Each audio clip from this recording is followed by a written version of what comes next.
मैंने शायद बताया होगा आपको कि विराटनगर के अंदर पांडव अपना अज्ञातवास काट के गए थे। बात बताई थी कि बता था ना, गोपीनाथ शर्मा कहते हैं कि महाभारत के युद्ध के बाद में जो आपका मत्स्य जनपद था वो क्या हो गया था, शक्तिशाली। मत्स्य जनपद शक्तिशाली हो गया, इसका मतलब क्या शक्तिशाली होगा, विराटनगर। तो विराटनगर में पांडवों ने अपना अज्ञातवास बिताया था। क्या बिताया था? अज्ञातवास। समझते हो कि भाई पांडवों को कहा गया कि तुम्हें 12 साल तो क्या करना है, वनवास।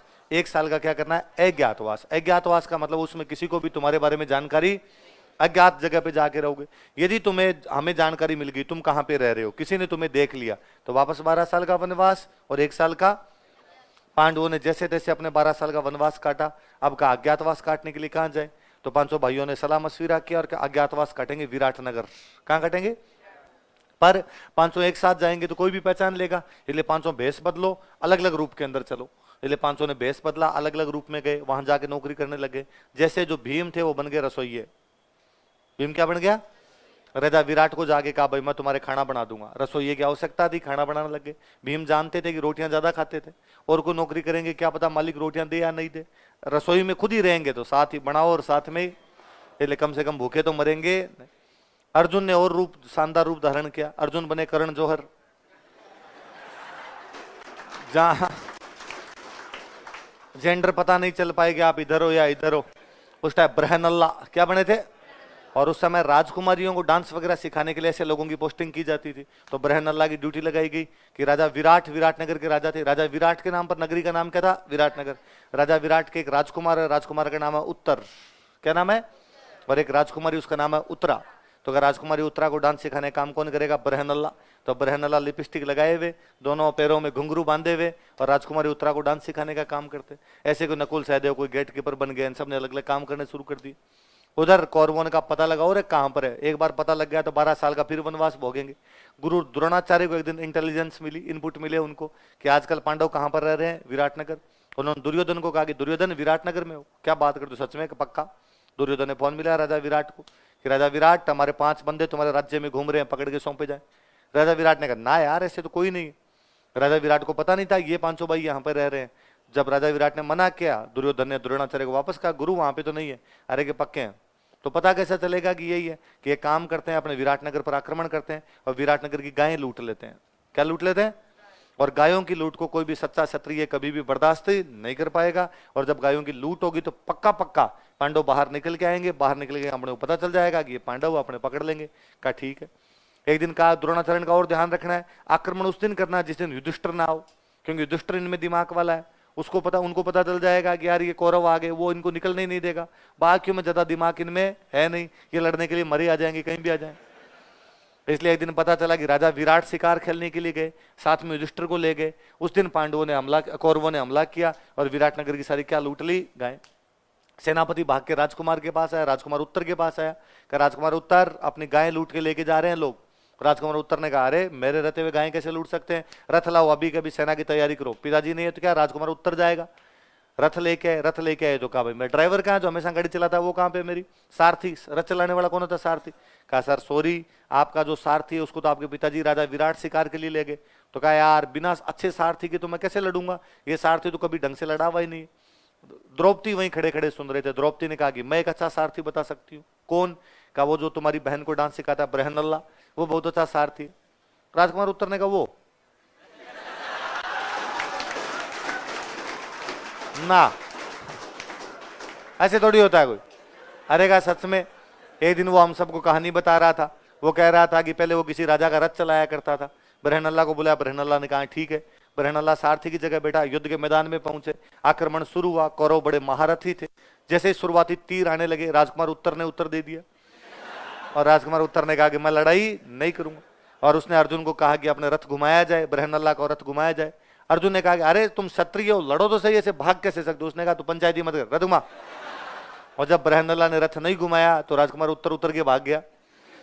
तो अर्जुन पीछे से जाके पकड़ता। अर्जुन कहता तू केवल वहां जाके बैठ, और बैठ के झूठा ही यूं करता रहे, बाकी लड़ाई मैं कर लूंगा, तू चिंता मत कर, तू बैठ तो सही। उसने कहा तू लड़ाई कर लेगा मतलब? तुम देखा है कभी कांच में तेरे को? अर्जुन ने कहा मैं थप्पड़ मारूंगा दे, मैं ना अर्जुन हूं, अर्जुन, पांडु पुत्र अर्जुन। उसने अंकल फिर ये गेटअप चेंज कैसे है पूरा? अरे चुप रह तू वहां ऊपर जाके बैठ जाके। तो उसने कहा पर आपके पास तो हथियार ही नहीं है, बिना हथियारों कैसे लड़ोगे?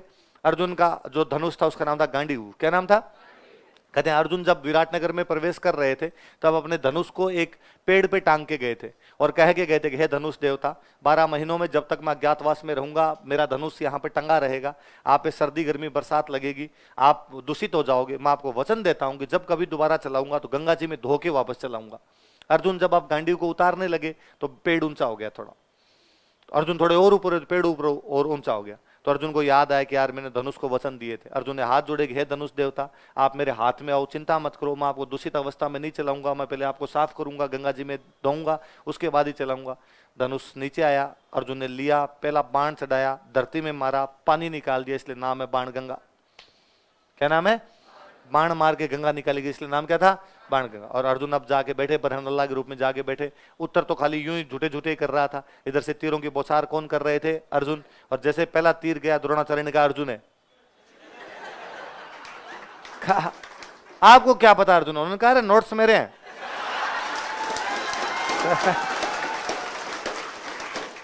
और कब पहला तीर मेरे चरणों में आया है, इसका मतलब अर्जुन कहने जा रहे हैं कि हे गुरु द्रोण, मैं आक्रमण प्रारंभ करने जा रहा हूं, आशीर्वाद दीजिए। और देखना अब अगला तीर भीष्म पितामह के चरणों में। भीष्म ने कहा आ गया।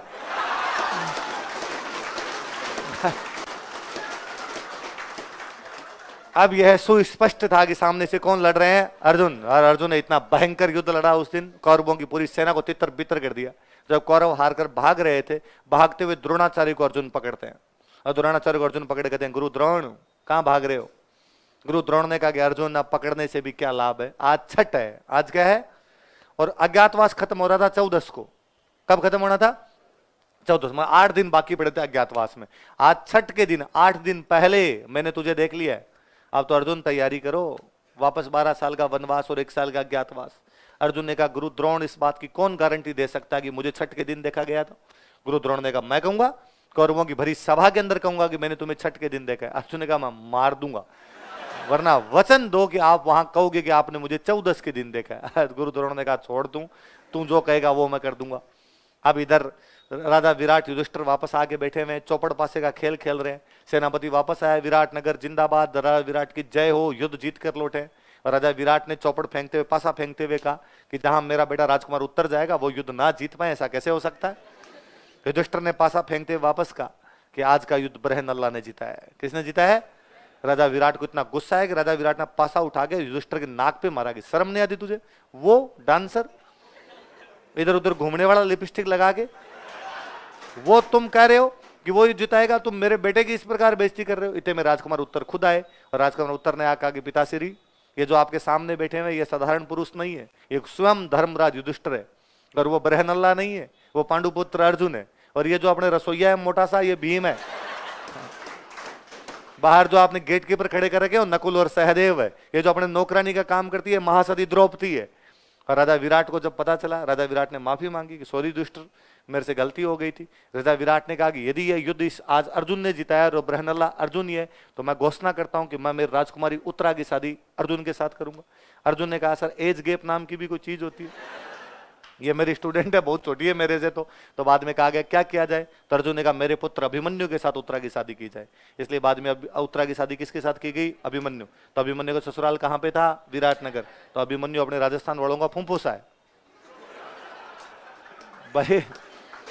राजकुमारी उत्तरा भुआजी लगती होगी यार, अपने बडगों की, अपने पीढ़ी की रही होगी, राजस्थान की रही होगी। तो अभिमन्यु का यहाँ पर अपने ससुराल था। फिर इन्हीं राजकुमारी उत्तरा के गर्भ से पैदा हुए राजा परीक्षित। कौन पैदा हुए? महाभारत युद्ध के बाद जब समस्त कौरव समाप्त हो गए, पांडवों ने कहा कि अब राज करने की मन में नहीं है। इतने बंधु बांधवों को मारने के बाद राजा बन के भी क्या करेंगे? 5 पांडव संन्यास ले लेते हैं। अब राजा किसको बनाया जाए? अभिमन्यु पहले चक्रव्यूह वाले युद्ध के अंदर शहीद हो चुके थे, इसलिए महाभारत युद्ध के बाद इस पूरी धरती के राजा बनाए गए थे महाराज परीक्षित। कौन बनाए गए थे? तो महाराज परीक्षित जो इस पूरी धरती के राजा बने थे, वो अपने भाणजे थे राजस्थान वालों में। बात समझ में? तो गौरव करने वाली बात याद रहेगी। अब पांडव यहाँ से 14 के दिन वापस पहुंचे और 14 वो अज्ञातवास समाप्त होने के बाद वापस पहुंचे और वापस जाके और कहा दुर्योधन को कि दुर्योधन अज्ञातवास समाप्त करके लौटे, हमें राज्य का बंटवारा किया जाए, राज्य बांटा जाए। अब दुर्योधन हंसा, दुर्योधन हंसकार, इतने बोले हो गया रहे तुम। इस अर्जुन को हमने छठ के दिन देख लिया था, तुम्हारा अज्ञातवास खत्म होना था 14 को, हमने 8 दिन पहले देख लिया। अब तो पुनः 12 साल का वनवास और 1 साल का अज्ञातवास। अर्जुन ने कहा कि कौन इस बात को कहता है कि मुझे छठ के दिन देखा गया था? गुरु द्रोण कहेंगे। गुरु द्रोण ने कहा 14 को देखा था मैंने। आज भी गांव में जाके आप ये कहो कि मैंने जयपुर में ये कर दिया, वो कर दिया, इतने लोग कूट दिए, ऐसे कर लेता हूँ, इतनी चलती है भाई की, कोई ना कोई बूढ़ा आदमी कह देगा चुप रह रहे, कौन सी छठ की 14 करे, कौन सी छठ की। मेरे दादाजी अक्सर ही डायलॉग बोलते रहते हैं, यार चुप रहो रे, कौन सी छठ की 14 कर दी। मैंने दिन पूछा उनसे कि छठ की आप कहते रहते हो कि तू छठ की 14 नहीं कर सकता, तो कौन करता है ये तो बता दो। कहा अर्जुन कर दे। कौन कर दे? अर्जुन वो था जिसने छठ को क्या बना दिया उस दिन? 14, जो षष्ठी को चतुर्दशी बना गया था। तो बाणगंगा मेला याद रहेगा। बाणगंगा जब अर्जुन की गंगा है तो बाद में कहां मेला लगना चाहिए? विराटनगर। याद रहेगी बात है। चलो आगे चलो। अगला महीना लिखो ज्येष्ठ।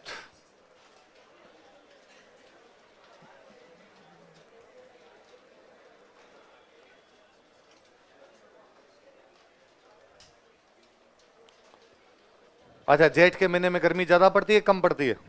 गर्मी ज्यादा पड़ेगी तो बरसात कम होगी कि ज्यादा होगी? कम। बरसात कम है तभी गर्मी पड़ रही है, ऑब्वियस सी बात है। अच्छा, बरसात ज्यादा कब होगी? जब पेड़ पौधे ज्यादा होंगे। तो हमने पेड़ पौधों की पूजा की, हमने पेड़ पौधों कहा कि हे पेड़ पौधों प्लीज बरसात करवाओ यार, ग्लोबल वार्मिंग बढ़ रही है। वट वृक्ष अमावस्या, वट वृक्ष की पूजा की, इसलिए क्या कहलाई? वट वृक्ष अमावस्या।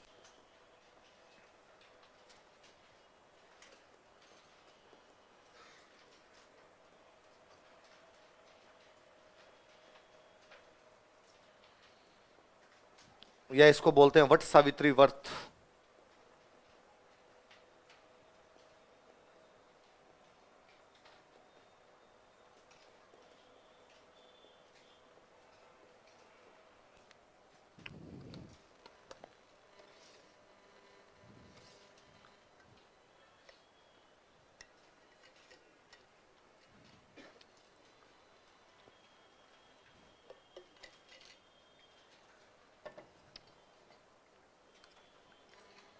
वट वृक्ष अमावस्या है, क्या बोलते हैं?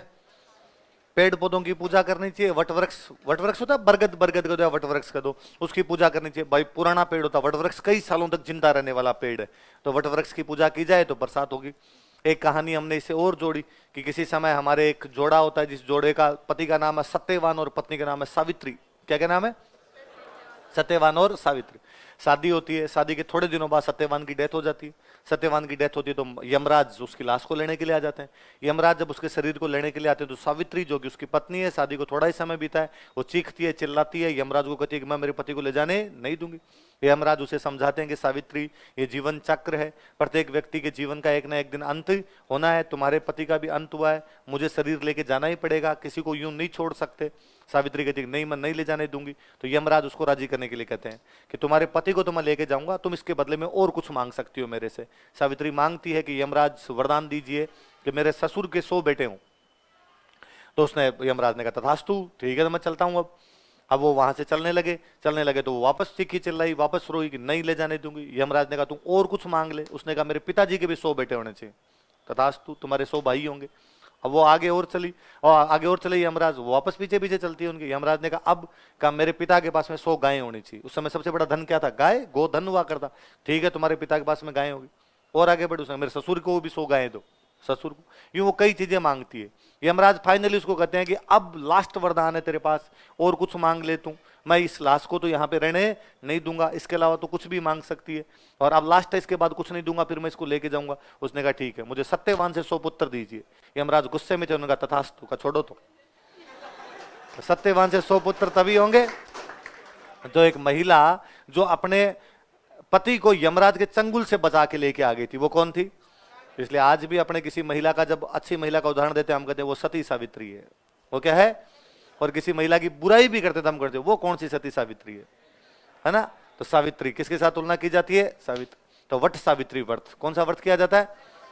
सावित्री ने जीवन दान दिया था। इस बात को आप यूं भी जोड़ सकते हो, जीवन तभी मिलेगा जब ऑक्सीजन मिलेगी, ऑक्सीजन तभी होगी जब पेड़ पौधे लगाओगे, इसलिए पेड़ पौधों की पूजा है ना। हमारे मेडिकल डॉक्टर्स तो और बताते हैं, डॉक्टर्स कहते हैं कि वास्तव में हुआ ये होगा कि यमराज जब सत्यवान मर गए होंगे तो सावित्री चिल्लाई होगी, उनकी पीठ पर मुक्के मार मार के चिल्लाई होगी, अरे मेरा पति नहीं जाना चाहिए, मुझे वापस दो, नहीं जा सकते तुम ऐसे। हार्ट अटैक आया होगा, मुक्के मारे होंगे, सांस वापस आ गई होगी। इसलिए आज भी कहा जाता है कि हार्ट अटैक के अवसर पे यदि अचानक किसी को हार्ट अटैक आ जाए तो जोर जोर से मुक्के मारने चाहिए। जोर जोर से मुक्के मारने से सांसें वापस आ जाती है। ये जो मुक्के मारने का तरीका होता है इसको अपनी साइंस के अंदर सावित्री आसन बोलते हैं। क्या बोलते हैं? सावित्री ने इसी प्रकार मुक्के मारे होंगे तो आ गई। अभी मुझे याद है 6-7 महीने पहले घटना है, एक पति पत्नी ट्रेन में जा रहे थे, पति को ऐसे हार्ट अटैक आता है, पत्नी ऐसे मुक्के मार मार के उसके सांस वापस लाती है ना। तो अचानक हार्ट अटैक आ जाए तो आप भी सीखो ये चीजें, मुक्के कैसे मारनी। ये नहीं नहीं मराओ तो मार दो किसी को, है ना, सही में थोड़ा। और आजकल हार्ट अटैक के चक्कर ज्यादा आ भी रहे हैं, है ना, पता नहीं क्यों। यंग यंग लोगों को भी हो सकता है। मैं भी पढ़ा रहा हूँ, पढ़ाता पढ़ाते गिर जाऊं तो क्या करोगे? मान लो गिर जाऊं तो क्या करना है? मुक्के मारने। अच्छा आप करे हो सिलेबस कंप्लीट करा फिर मर। समझ गया मैं आपकी बात। अब आ जाओ शुक्ल पक्ष।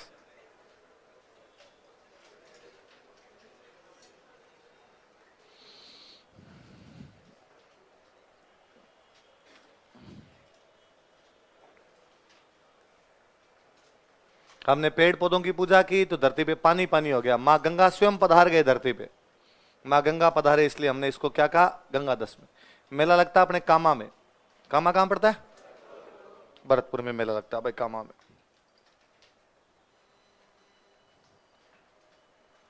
कहते हैं भगवान राम की पीढ़ी में उनसे पहले, बहुत पहले अयोध्या के एक सम्राट भी जिनका नाम था महाराज सगर। क्या नाम था? महाराज सगर ने एक अश्वमेध यज्ञ का आयोजन किया। अश्वमेध यज्ञ में घोड़े को छोड़ दिया गया और उसके पीछे 60,000 सैनिक छोड़े गए। कितने सैनिक थे? और कहा गया कि जो कोई हमारे घोड़े को पकड़ने की कोशिश करेगा उससे हमारे 60,000 सैनिक क्या करेंगे? युद्ध।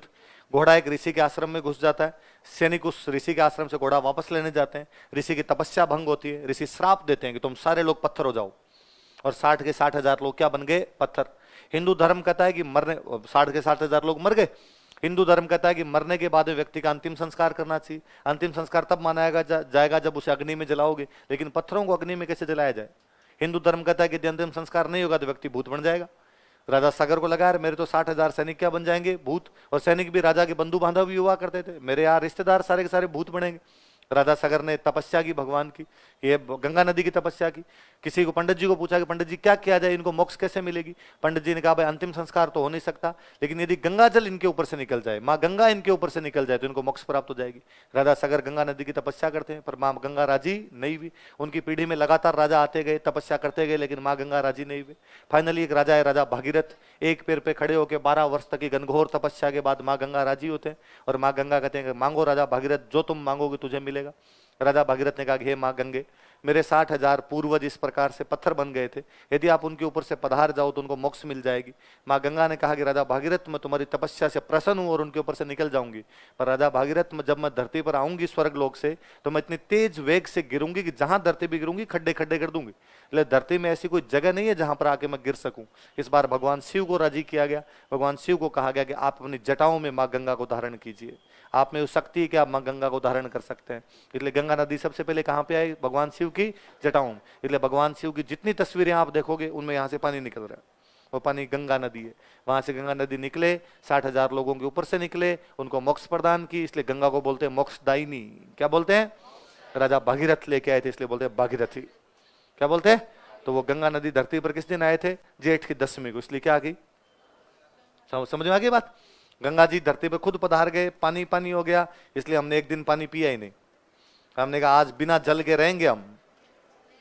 निर्जला एकादशी क्या आती है? निर्जला एकादशी। यदि आप इस दिन पानी नहीं पीते तो भी आपको पुण्य मिलता है, यदि आप इस दिन लोगों को पानी पिलाते हैं तो भी आपको पुण्य मिलता है। अर्जुन भगवान कृष्ण से पूछते हैं कि हे भगवान कृष्ण, यदि मुझे सभी व्रतों में से एक व्रत रखना पड़े तो मुझे कौन सा रखना चाहिए? भगवान कृष्ण कहते हैं हे अर्जुन, तुम निर्जला एकादशी रखो, सारे 12 महीनों के व्रत का लाभ एक व्रत में मिल जाएगा। वो व्रत कौन सा है? तो यदि आप बाकी व्रत नहीं रख सकते तो आपको कौन सा रखना चाहिए? रख लोगे? आ रहा है थोड़े दिन बाद ही नहीं रख पाओगे, रहना दो, पढ़ लेना। निर्जला एकादशी को उदयपुर में पतंगे उड़ाई जाती है। लिखो,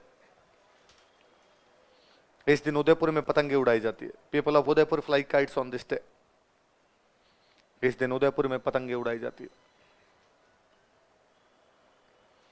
people of Udaipur fly kites on this day. तो जेठ के महीने में 3 ही है और कुछ ही नहीं है कि भाई पेड़ पौधों की पूजा करो तो क्या होगी? वटवृक्ष अमावस्या। गंगा जी धरती पे आ गए तो गंगा दशमी, हमने पानी पिया नहीं तो निर्जला एकादशी। अब आ जाओ आषाढ़।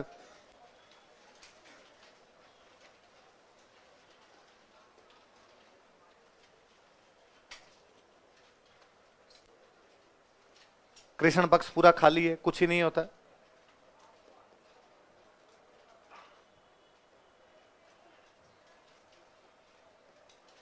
अब लिखो शुक्ल पक्ष।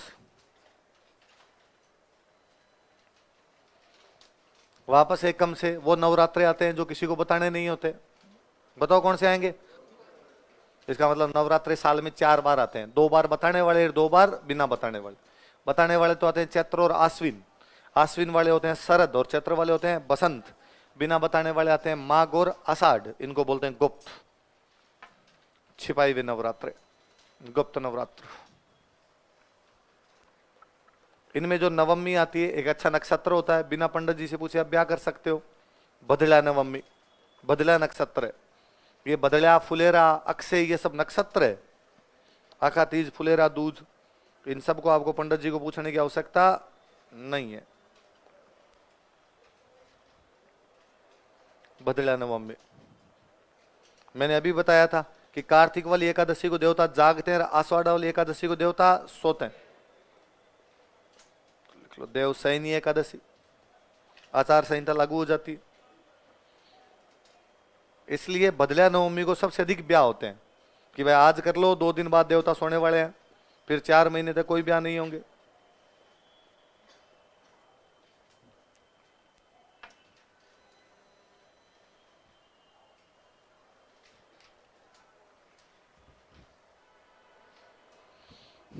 उतार लिया? अब लिख लो पूर्णिमा।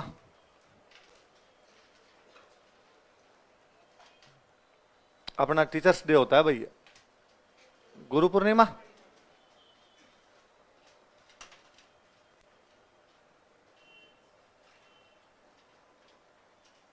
वेद व्यास जी का बर्थडे था ये, तो बोलते हैं व्यास पूर्णिमा।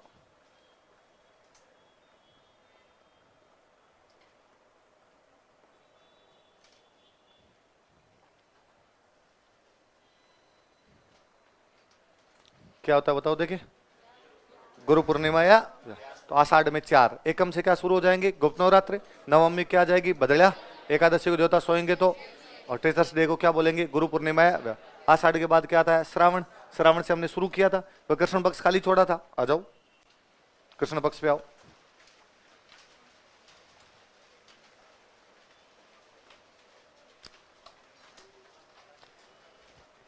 श्रावण का कृष्ण पक्ष खाली छोड़ा हुआ ना अपना, लिखो देखो। सावन में पेड़ पौधे, वो वनस्पति ज्यादा होती है, घास फूस ज्यादा हो जाती है, इसलिए सांप ज्यादा आते हैं, इसलिए होगी नाग पंचमी। हमने नाग की पूजा की है, नाग देवता थोड़ा ध्यान रखना, खा मत जाना। पर नाग तो आपकी बातें कैसे मान ले, वो अपना व्यवहार कैसे छोड़ दे? तो नाग ने कहा मैं खाऊंगा, इसलिए हमने नाग की सुपारी दे दी नेवले को। इसलिए नीडरी ने मम्मी, नेवला नीडर होता है, उसने कहा मैं सांप को ही खा जाऊंगा, तो नीडरी ने मम्मी। नेवले की पूजा की जाती है।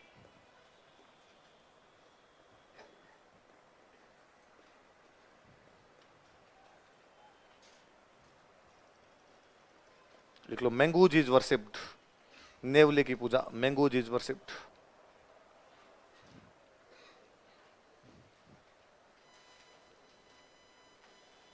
किसकी पूजा की जाती है? नेवले की। अब आ जाओ भाई, श्रावण के महीने में सब हरा ही हरा होता है, तो अमावस्या भी कैसी होगी? लिख लो। उपरमाल पंच बोर्ड की स्थापना हरियाली अमावस्या को ही हुई थी।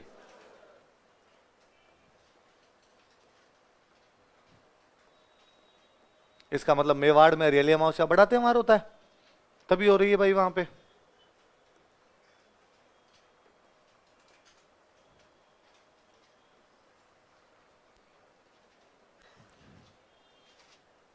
मेले लिख लो।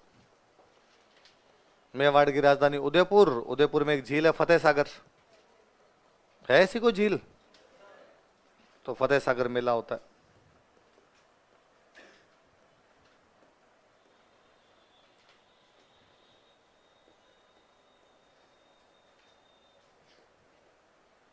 अजमेर के गांव में 2 पुराने पेड़ खड़े हैं, उन पेड़ों को बोलते हैं कल्प वृक्ष। गांव का नाम है मंगलियावास। क्या नाम है?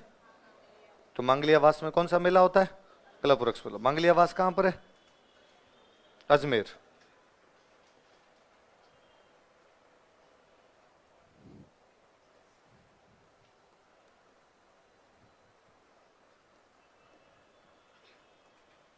गंगानगर में एक गुरुद्वारा है बुड्ढा जोड़। अभी अशोक जी थोड़े दिन पहले 5-7 दिन पहले गए हुए थे। बुड्ढा जोड़ मेला, बुड्ढा सिंह जी के नाम पे गुरुद्वारा बना हुआ है।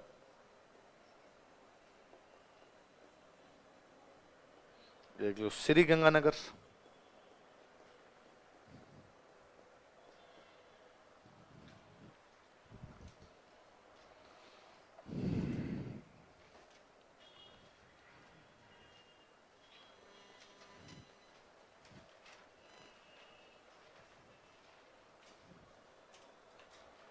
अमावस्या के दिन हरियाली अमावस्या। फतेह सागर मेला कहां पे लगता है? उदयपुर। कल्प वृक्ष मेला कहां पे लगता है?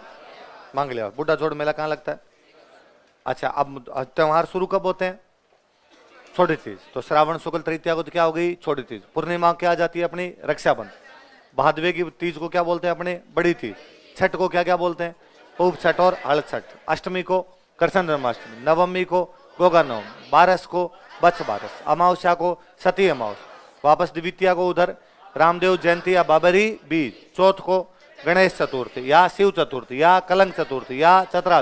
पंचमी को ऋषि पंचमी। अष्टमी को राधा अष्टमी। दशमी को तेजा दशमी। 11 को जल झूलनी 11। चतुर्दशी को अनंत चतुर्दशी। पूर्णिमा से क्या शुरू हो जाते हैं? श्राद्ध। श्राद्ध कितने होते हैं? 16। पूजा किसकी करते हैं? सांझी। श्राद्ध खत्म होते हैं, व्रत कौन सा होता है? थम्बूड़ा।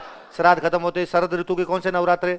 शरद नवरात्र। शरद नवरात्रों की अष्टमी होती है उसको दुर्गाष्टमी या ओमाष्टमी। दशमी को विजयदशमी। शरद की पूर्णिमा शरद पूर्णिमा या रास पूर्णिमा। कार्तिक की चौथ को करवा चौथ। अष्टमी को अहोई अष्टमी। 5 त्योहार एक साथ। 13 को धनतेरस। 14 को रूप चौदस। दिवाली अमावस्या को दिवाली। एकम को गोवर्धन। द्वितीया को अच्छा अष्टमी को हम पहली बार गाय चराने गए इसलिए गोपाष्टमी। नवमी को आंवला खाते हैं इसलिए। 11 को देवता जाग जाते हैं इसलिए देव उठनी 11। और पूर्णिमा को सत्यनारायण जी की होती है इसलिए सत्यनारायण पूर्ण। 2 महीनों में कोई त्योहार नहीं होते। कौन कौन से? मार्गशीर्ष और पौष। माघ में तिल के लड्डू खाने इसलिए चौथ कौन सी? 6 प्रकार के तिलहन का दान करो। शर्तिल है। अमावस्या को चुप रहना होता है, अगले दिन चुपचाप वाले नवरात्रे आ गए। बसंत ऋतु की पंचमी है। और डूंगरपुर में पूर्णिमा का मेला आ गया बेणेश्वर। कौन सा आ गया? बेणेश्वर। इधर आपके फाल्गुन के अंदर त्रयोदशी को शिव पार्वती की शादी है महाशिवरात्रि। द्वितीया को फुलेरा नक्षत्र होता है फुलेरा दूध। पूर्णिमा क्या जाती है? होली। होली के अगले दिन क्या जाती है? धुलंडी। 8 दिन बाद शीतल भोजन करो शीतलाष्टमी। 11 दिन बाद चित्तौड़ में जोहर मेला। एकम से क्या शुरू हो जाएंगे? नया साल। कौन से? बसंत ऋतु की नवरात्र इसलिए बसंत नवरात्र। तृतीया को अंतिम त्योहार कौन सा आ गया? अष्टमी का अशोक की पूजा की। राम जी का बर्थडे, हनुमान जी का बर्थडे। गणगौर के 15 दिन बाद जबरदस्ती गणगौर आई डिंगागौर। डिंगागौर के 15 दिन बाद में अक्षय नक्षत्र है अक्षय तृतीया या आकाति। भगवान बुद्ध का बुद्ध पूर्णिमा या पीपल। वट वृक्ष की पूजा कब की गई? वट वृक्ष से अमावस्या। गंगा जी धरती पे आ गए गंगा दशमी। पानी पिया ही नहीं। वापस आषाढ़ की एकम से कौन से नवरात्रे? गुप्त नवरात्रे। भद्रला नक्षत्र होता है भद्रला नवमी। देवता सो जाते हैं। टीचर्स डे कब आता है? गुरु पूर्णिमा या व्यास पूर्णिमा। नाग कब आ जाते हैं? नाग पंचमी। नीडरी पूजा कब की